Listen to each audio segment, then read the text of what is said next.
A very good day to Inti Nizam. My name is Varsha Naidu, daughter of Tyagarajan Naidu. My number metric is 01DG22F1030. So I'll be explaining about the MITM attack using Kali Linux and Windows Server. First, we have to open Windows Server in Kali Linux and type ipconfig, and the IP address we obtained from it is 10.0.2.10. Next, search AtterCap in Kali Linux and open it. We can search the AtterCap in Kali Linux at the desktop search taskbar. And after opening AtterCap, click the correct symbol to start the AtterCap. Then click the search symbol to host scanning, which is at the top part of the AtterCap. Step 4 here shows the host scanning process after clicking the host scanning button. Next, step 5 below shows the host list that we obtained. Then click the 10.0.24 IP address and click add to the target one as shown in the diagram. On the following step, we have to open Wireshark in Kali Linux and we have to click ETH0. After that, we have to click the ARP poisoning in AtterCap. After clicking ARP poisoning in AtterCap, we have to click OK as shown in the diagram above. And then step 9, the display below is shown in Wireshark after the ARP poisoning is conducted.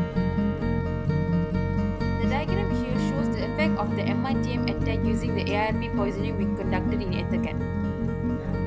The first diagram shows the details such as the interface ID, which is ETH0, the length of the frame, which is 42 bytes, at last the current rule name, which is ARP. Before ending this, we have to click the stop button to stop the man-in-the-middle attack. A good day everyone, I'm Devashni Saravanan. My Matrika number is 01DDT22F1016. So I'll be presenting about man-in-the-middle attack using Kali Linux on Metasploitable 2. So the first step is to identify the target and gateway.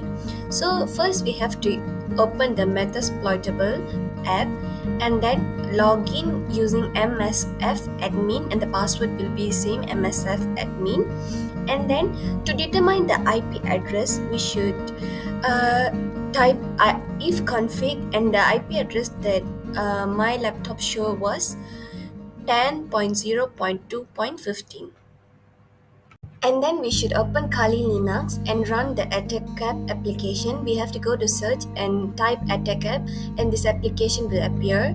Once it appears, it will show that the setup, sniffing at the setup. So we click on the sniffing at setup and click the right tick.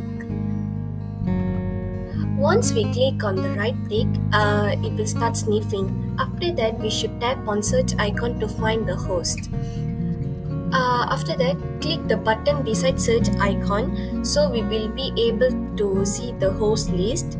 So after that, we should click the 10.0.24, which is our target IP address, and click add to target one. The following step is we should go to Wireshark. Once we click on Wireshark, there will be certain list.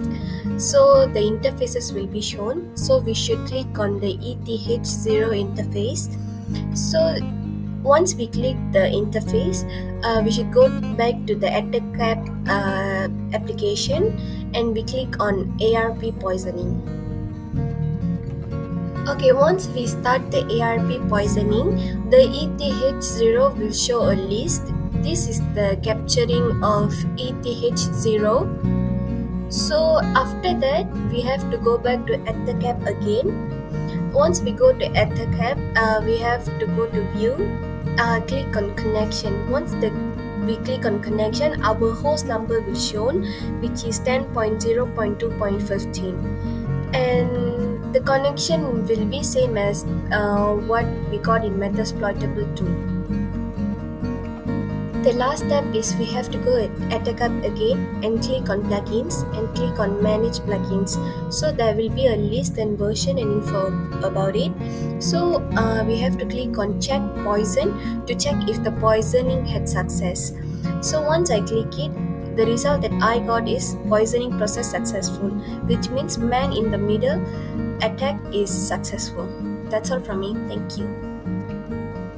My name is Varchana Annapram Pandil Kumar and my metric card number is 01DGT22F1142. I'm going to talk about recommendation for how the business can better secure their network to prevent future man-in-the-middle attacks, which is MITM attacks. So the first one is secure connection. We should have a secure connection because it ensures that all communication within your network uses secure protocols like HTTPS, SSL/TLS, and SSH. And this kind of protocols helps to encrypt data and protect it from being intercepted or being tampered by attackers. Many browsers also show a padlock icon in the URL field as an indicator of a secure site. Second one is VPN. VPN helps to encrypt data and it also stops the MITM attacks from being infiltrating your network traffic. Lastly, if a criminal wants to access your network, the encrypted data blocks them from reading your messages and your personal information. The third one is use strong authentication. So we have two types of strong authentication. One is two-factor authentication, which is 2FA. Another one is multi-factor authentication, which is MFA. So we use strong authentication to verify the identity of user and devices that connecting to the network.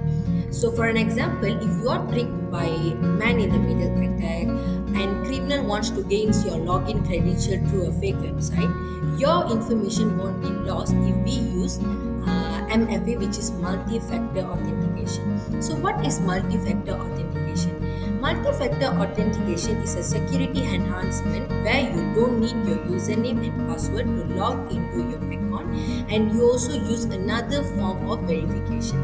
By requiring multiple ways to verify your identity beyond an easily stolen login, you block a criminal from gaining access to your information or money. The fourth one is endpoint security. If your device or network becomes infected with malware, this endpoint security software helps to prevent us from being attacked. The security software like Kaspersky Endpoint Security checks potentially dangerous websites and emails. The last one is educate your employee. We should train your employees to recognize phishing and social engineering attacks, which are often used to facilitate man-in-the-middle attacks. Implement a security awareness program to educate them about security best practice. That's all from me. Thank you.